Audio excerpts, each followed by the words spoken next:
bersih desa, ya halal bihalal ya juga bisa. Nah, minangkani dawuh Mas Endun, saking dulur-dulur sing sanga sedarat, Mbah Senen sak kanca, Pak Jemikun sak kanca, sarung jagung. Nggih, nuwun sewu wonten ingkang request. Apa? Langgam rengu kalih kembang rawe. Oh ya, diaturke. Mbah Mun Carat nyuwun kembang rawe. Mbah Mun ki genepe Mbah Kalamun kuwi. Kalamun. Mun iki kamji Mbah Kalamun. Sik elingan aku. Oh berarti Mun ki saka Kalamun. Tembunge Kalamun. Mun ki saka tembung Kalamun. Nggih, duwe kakangan jenenge Saimun. Tembang rengu. Dulur lanang. Saya pundirien menika manut jenengan. Sarung jagung dhisik. Ah nggih. Ya. Enak, diaturke sarung jagung slendro.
Yeah.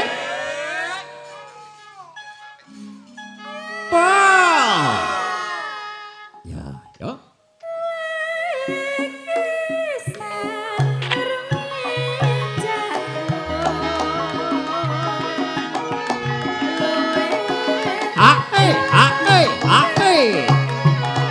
Ya.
Dok Utari tetap berdiri. Mbak Yuni kembali ke tempat.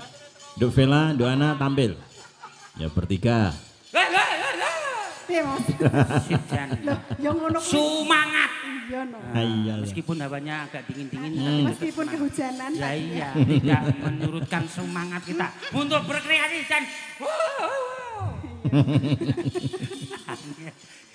indil-indil itu nyolot. Angel lho ngono kuwi kae. Ana ya karuan iso. Niku ciri khasnya Mbak Utari ngoten niku. Iya, iki tandone angin akeh dadi membengok sak tetep kelar. Nggih. Nandonku angin ning ndi, Mas? Ya salah. Endi? Oh iya. Apa? Ning bathuk. Tandon angin. Mas Endon. Dawuh. Sangka Mbah Mun kuwi mau, Dok. Oke. Dok Utari. Apa? Langgam rengu. Langgam rengu. Berbelas iki kembang rawe. Ya. Ya, panjake.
Yot. Mas.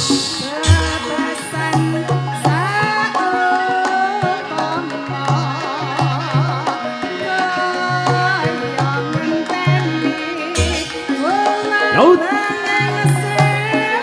Ya.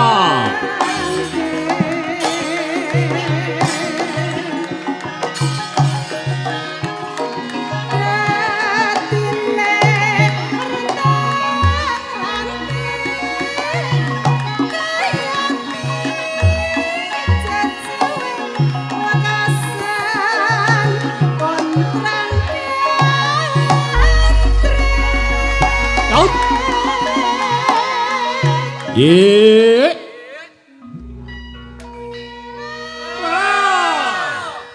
Ya.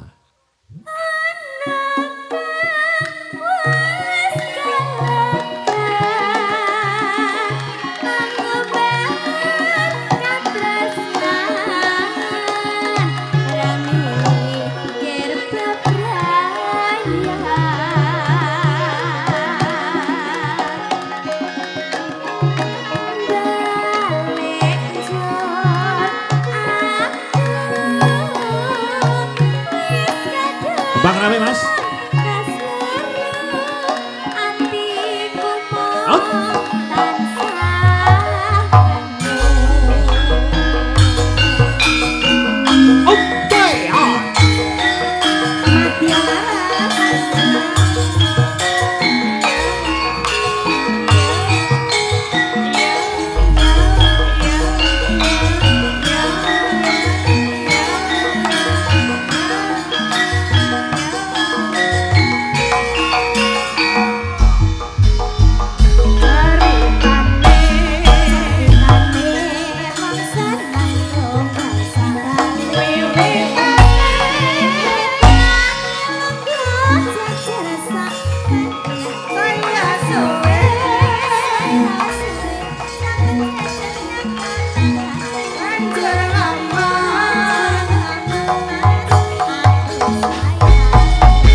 Dun.